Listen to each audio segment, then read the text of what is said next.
Et les différents groupes Touareg.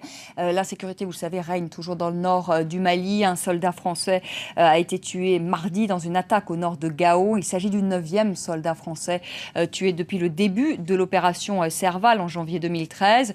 La question Touareg qui est l'un des défis majeurs du président malien IBK, Ibrahim Boubacar Keïta. On va en parler ce soir avec nos invités, avec vous, Ramata Maïga Coulibaly. Bonsoir, merci d'être avec nous. Vous êtes présidente du collectif des Maliens de France pour la paix. Bonsoir, Ishaq Aswali, bonsoir. Vous êtes président du bureau Europe du MNLA. Le MNLA, c'est le mouvement de libération de l'Azawad, mouvement Touareg, et qui est aujourd'hui bien représenté à la table des négociations à Alger. Ramata Maïga Coulibaly, est-ce que vous êtes optimiste quant à un règlement de ce conflit avec l'ouverture de ces négociations à Alger?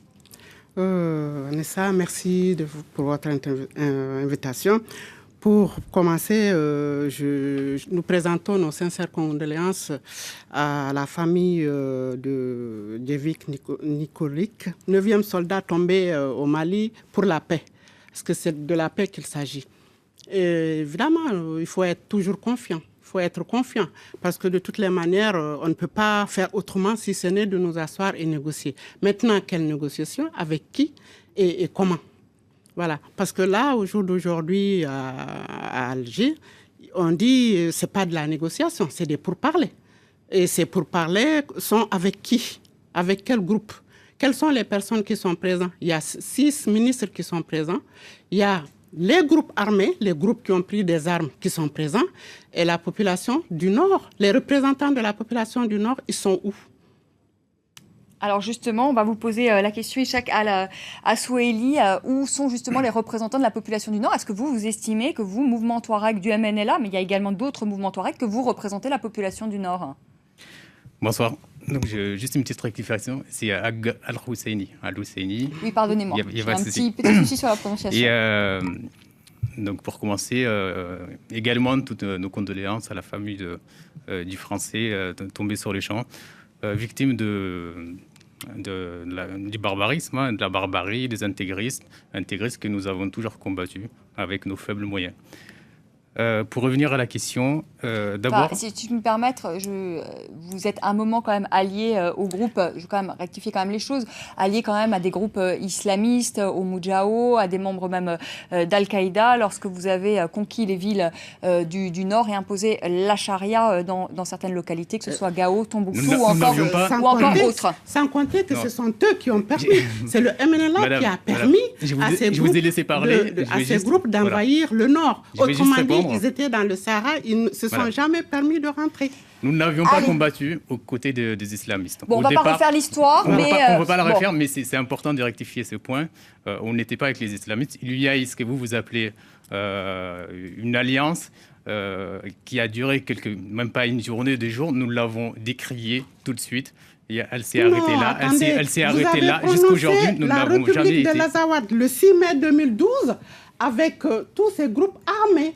Alors, au jour d'aujourd'hui, si vous niez la République de l'Azawad, et pas islamique de l'Azawad. Avec qui? Avec ces groupes-là que vous avez prononcé la République de l'Azawad. Alors, laïque, nous sommes laïques. Non, sur ces points. Ne nous raconte pas des histoires, ne refais pas l'histoire. Je ne refais pas l'histoire. Voilà, je ne veux pas. Justement, on ne va pas refaire l'histoire. Vous allez rester sur vos positions. Ramata Maïga Coulibaly aussi. Moi, je voudrais justement qu'on avance. Regardez l'avenir pour le Mali. Il se joue peut-être à Alger, cet avenir. Est-ce que vous êtes plutôt confiant quant à l'aboutissement de ces négociations? Est-ce que vous êtes optimiste? Nous allons avancer, je vais vous répondre immédiatement, mais il ne faut plus laisser la presse malienne, l'opinion malienne, colporter de telles informations qui sont complètement fausses. Allez, avançons. Sur les négociations, nous sommes confiants. Ce n'est pas des négociations, c'est des pourparlers. Attendez, il ne faut pas qu'on... Pour nous, cette première journée n'est pas tout à fait celle de négociation, celle qui va aboutir à un accord définitif. Qu'est-ce que vous demandez? Ce qu'on demande, ce que nous avons toujours demandé, c'est que le peuple de l'Azawad puisse gérer ses terres, prendre en main sa destinée. Ça veut dire quoi? Est-ce que ça veut dire plus d'autonomie? Est-ce que ça veut dire l'indépendance? Ça veut dire tout ce que le régime malien rejette. Comment peut-on rejeter le fédéralisme, l'autonomie, l'indépendance et vouloir négocier? Qu'est-ce qui reste à négocier? Pour nous, et vous vous demandez quoi? Pardonnez-moi, parce qu'entre le fédéralisme et l'indépendance, il y a une roue, enfin il y a des kilomètres. Nous avons mis à la portée du pouvoir malien. Alors c'est fédéralisme ou c'est indépendance? Moi je vois quand même un mot. Il y a trois mots. Lequel vous choisissez? Nous avons donné des alternatives au pouvoir malien. À lui de s'en saisir. Nous lui avons proposé la moindre qui était l'autonomie. Il n'en voulait pas. Pour lui, l'autonomie, c'est une scission, c'est un obstacle à l'unité du Mali. Attendez. L'autonomie d'une région on est ici en France, c'est un État unitaire, avec un article 74 de la Constitution qui donne... Non, vous allez demander l'autonomie d'une région et vous n'avez pas consulté en ignorant totalement nous avons consulté. Allez, Ramata Maïga Coulibaly. qui constituent ce nord-là, vous allez les ignorer, vous allez mettre ils sont avec nous. Les Songhai sont avec nous. Les Peuls sont avec nous. Moi, je suis Songhai, vous ne m'avez pas demandé. Vous n'allez pas parler. Vous êtes Songhai et Coulibaly à la fois. Vous êtes à cheval entre les deux. Mais les vrais, nous avons Djeri Maïga, nous avons les grandes familles Songhai qui sont avec nous. Vous entendez plus. Et les téléspectateurs, Ramata Maïga Coulibaly. Merci. On ne s'entend plus. Donc moi, si je vous entends bien, c'est l'autonomie. Vous demandez l'autonomie. On a demandé l'autonomie. Mais est-ce que c'est aujourd'hui? Non, attendez, parce que là, vous me dites, on a demandé. Moi, je vous demande ce que vous demandez. Aujourd'hui, à Alger, et vous me répondez, on demande l'autonomie. Aujourd'hui, nous demandons à ce que le peuple de l'Azawad, les Azawadiens de manière générale, qu'ils soient Songhai, Arabes, Touaregs ou autres, puissent gérer... Laissez-moi finir, madame. Puissent gérer, gérer administrativement, comme ils l'entendent, leur territoire, tout simplement. En lien avec le Mali, mais avec plus de prérogatives aux Azawadiens, en ce qui concerne leur territoire. Donc ça veut dire plus d'autonomie. Plus d'autonomie. Alors justement, Ramata Maïga Coulibaly, il y a comme une problématique touareg dans toute cette bande sahélo-saharienne, parce que finalement, il n'y a pas que le Mali, le Niger aussi a réglé d'ailleurs quand même cette problématique touareg. Pourquoi le gouvernement central de Bamako, à la différence par exemple du gouvernement de Niamey, n'arrive pas à régler cette problématique touareg? Parce qu'il y a un peuple touareg qui demande aujourd'hui l'autonomie. Est-ce que c'est inenvisageable? En tout cas, le président Ibeka ne semble pas vouloir lâcher de l'Est là-dessus. Attendez, il y a eu des accords. Il y a eu combien d'accords depuis cette histoire? Ils n'ont jamais été respectés par le Mali. Laissez-la parler, s'il vous plaît, Ramata Maïga Coulibaly. Nous en sommes à notre 4e accord. L'accord de 1991 qui a débouché sur le pacte national, si vous l'avez parcouru, Vanessa, avait donné pleine autonomie. Si vous parcourez les lignes, c'est pleine autonomie à Kidal, d'abord. Après, quand il y a eu leur rébellion, parce que chaque fois qu'ils veulent, disons-le les mots par leurs mots, qu'ils veulent que l'État les rend flous, ils prennent les armes pour pouvoir déstabiliser toute cette région-là. En 2006, ça a été étendu sur les 3 régions. Et ce sont eux qui ont demandé comment dit-on, qui ont demandé le désarmement du Nord, qu'il n'y ait pas du tout de soldats maliens dans le Nord. Au jour d'aujourd'hui, ils en sont incapables, ils ont été incapables d'assurer la sécurité de ce Nord qui a été envahi par les djihadistes avec leur complicité. Ils vont demander l'autonomie. Qui a laissé les djihadistes au Mali pendant 10 ans? Qui les a laissés? Il faut bien consulter le peuple. Ramata Maïga Coulibaly, pour demander l'autonomie, Ramata Coulibaly dit il faut consulter le peuple. Qu'est-ce que vous répondez à ça? Est-ce que vous seriez d'accord? Moi, je vous pose la question, vous êtes représentant du MNLA en Europe. Est-ce que vous seriez d'accord pour l'organisation d'un référendum? Parce que finalement, on a bien organisé une présidentielle et des législatives au Mali. Pourquoi ne pas organiser un référendum? Le peuple a été consulté. Mais vous avez consulté quand le peuple? Attendez, je vais vous dire, le peuple, il ne s'agit pas seulement des 3 villes, de Gao, Tombouctou, Timbuktu et Kidal. Il y a tout ce qu'il y a autour de ces villes-là. Les nomades. Ramata Maïga Coulibaly, on va laisser terminer Ishaq Al-Ousseili. Les nomades, le peuple de l'Azawad, il a été consulté. Les nomades, c'est un grand territoire, l'Azawad, il a été consulté. Les réfugiés que vous avez pendant des milliers, des centaines dans les autres pays. Ce n'est que des nomades, c'est ça. Pas que des nomades, pas que des Touaregs. Alors, nous, on existe. Le Nord n'est pas que des nomades. Il y a aussi les Songhai, il y a les Peuls, il y a les Bambara, il y a les Bozo, il y a 80% de la population. Il y a des Bambara fonctionnaires. Il y a des Bambara fonctionnaires. madame, on je ne vous laisse s'entend parler. plus. Il y a des Touaregs qui C'est le en président ont de marre. Ils en ont marre de votre... Madame Koulibaly, s'il vous Madame plaît. Koulibaly, S'il vous vous avez plaît, votre temps, merci de voilà. m'écouter aussi. Donc maintenant, c'est à votre tour. Vous avez 2 minutes et ensuite, elle vous répondra, Ramata Bien. Maga Koulibaly. Mais je vous demanderai vraiment Qu'elle ne de, m'écoute voilà, de pas vous la parole dans ce respecter, cas-là. voilà, de vous donner l'un l'autre la parole, parce qu'après les téléspectateurs, ils nous entendent plus et sûr. puis ils partent. Ils ont raison. Donc Allez. le peuple a été consulté. Nous avons avant les 17 janvier 2012, nous avions sillonné tout l'Arzawad. Nous avons été dans des villes. D'ailleurs, ce qui a amené la naissance du MNLA, c'était un mouvement MNA, Mouvement National de l'Arzawad. C'était une association de jeunes qui voulaient œuvrer pour développer l'Arzawad.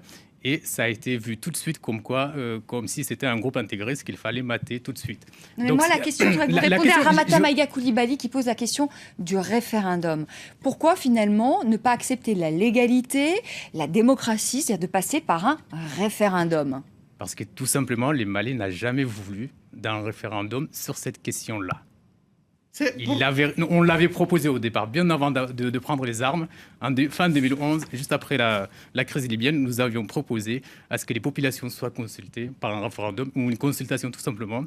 Et elle s'est prononcée. Et nous suivrons leur choix, leur décision. Les Maliens n'en voulaient pas. On est arrivé aujourd'hui. Attendez, vous terminez. Aujourd'hui, vous on est terminez. arrivé à un point de non-retour. On a pris les armes. Tout ce qui s'est passé, nos familles dans le pays, enfin, vous connaissez, je ne vais pas vous faire les tableaux. On est arrivé à un point de non-retour, donc il n'y a plus, on ne demande pas le référendum, on a utilisé une autre voie, on a demandé l'indépendance. On est revenu là-dessus, parce qu'on fait des concessions contrairement aux autres. Maintenant, ce qu'on demande, c'est qu'il y ait un choix du Mali, qu'il accepte ou une autonomie, ou une fédération, ou en tout cas un statut qui permette à l'Arzawad de se prendre en main. Ouais.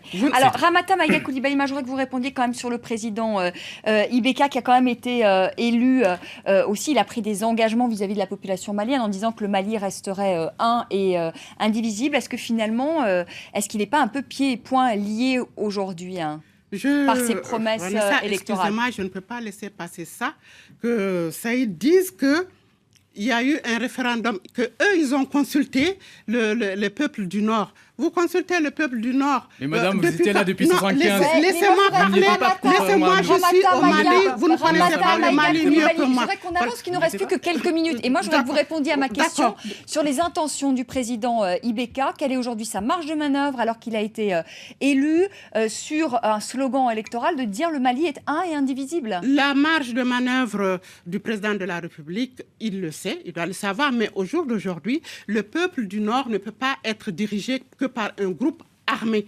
Nous avons un pays avec sa constitution. Il faut que ce groupe armé sache que le Mali est un État démocratique, un État uni, un État laïque. Donc, s'il se retrouve dans cet État-là... Est-ce que les différents présidents, Amadou Toumani Touré, avant Ibeka, est-ce que vous pensez qu'ils n'ont pas... peut-être qu'ils ne prennent pas l'ampleur aussi de cette problématique Touareg, par exemple, que le Niger a pris en compte. Au Niger, le président Issoufou a pris des Touaregs dans son gouvernement. Madame, le problématique, c'est vous et les médias qui disent problématique Touareg. S'il y a problématique, il y a problématique du Mali. Tout le Mali est un pays pauvre. Tout le monde se trouve dans la même enseigne. Donc, il n'y a jamais eu de problème dans l'Arzawad. Si on prend le cas... Depuis 1963, il n'y a pas de problème.